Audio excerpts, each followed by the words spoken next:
नमस्ते दोस्तों, कैसे आप सभी लोग। आपका स्वागत है एक और नई वीडियो में। तो बिना किसी देरी के चलिए शुरू करते हैं इस वीडियो को। तो आज का अपना पहला क्वेश्चन है, what are the minimum standard of education required for qualifications as pharmacist called. Option is pharmacy act, education regulation act, medical counselling guidelines, drug and cosmetic rules.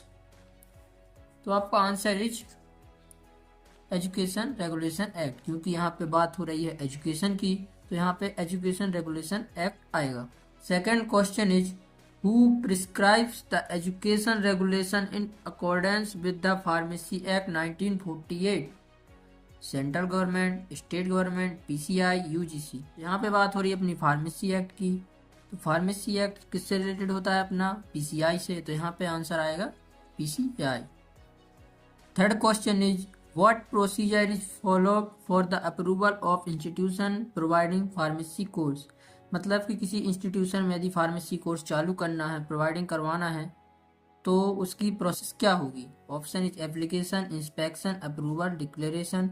Application, inspection, declaration, approve. Inspection, application, approve, declaration, या फिर approval, declaration, application, inspection. का answer है number 1। सबसे पहले क्या होगा? Application आप submit करेंगे, उसके बाद इंस्पेक्शन होगा, उसके बाद अप्रूवल होगा, उसके बाद डिक्लेरेशन होगा। ठीक है।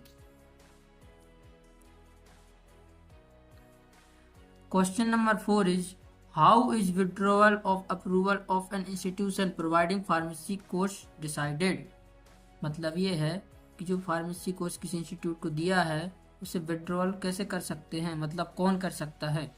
तो यहाँ पे by a court order, by the PCI, by the central government, by the institution itself. तो वही जो प्रोवाइड करता है वही इसे विड्रॉल भी करेगा, मतलब कि PCI.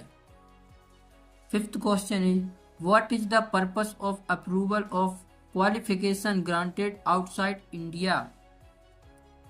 To promote international education, to restrict foreign qualification, to allow foreign national to practice in India, to recognize qualification for Indian citizen, to recognize qualification for Indian citizen।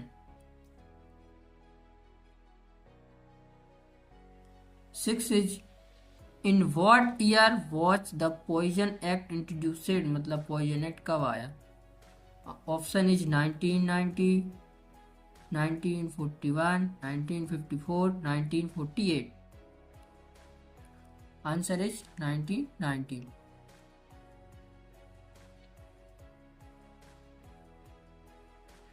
Which act was introduced in 1940 to regulate the import, manufacturing, sale and distribution of drugs? Poison Act, Education Regulation Act, Drug and Cosmetic Act, या Medical Termination of Pregnancy Act।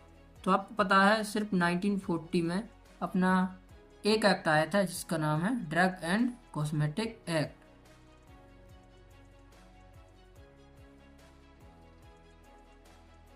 8 is, what are governs to rules related to drug and cosmetic product in India?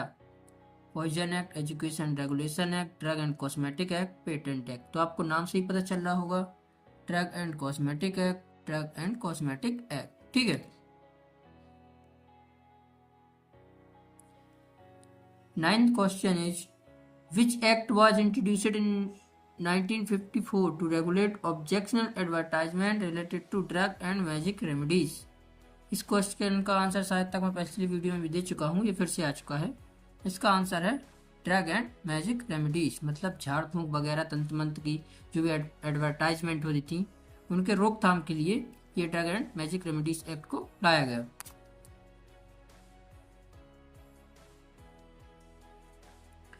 10th question is, which act was introduced in 1970 to regulate Indian patents।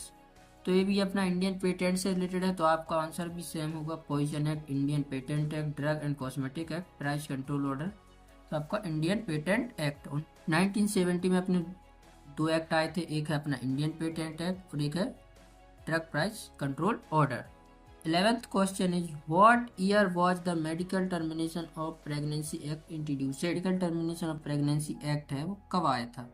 Medical termination of pregnancy act मतलब इसके अंदर आप किस किस स्थिति में अपना जो बच्चा है, मतलब जो प्रेगनेंसी के समय जो बच्चा होता है, वो गिरवा सकते हैं। तो आपका ऑप्शन इज 1940, 1990, 1954, 1971। तो आपका आंसर इज 1954। यदि आपको वीडियो थोड़ी भी इन्फॉर्मेटिव लगी हो तो चैनल को सब्सक्राइब जरूर करें। चलिए मिलते हैं नेक्स्ट वीडियो में। Thank you so much.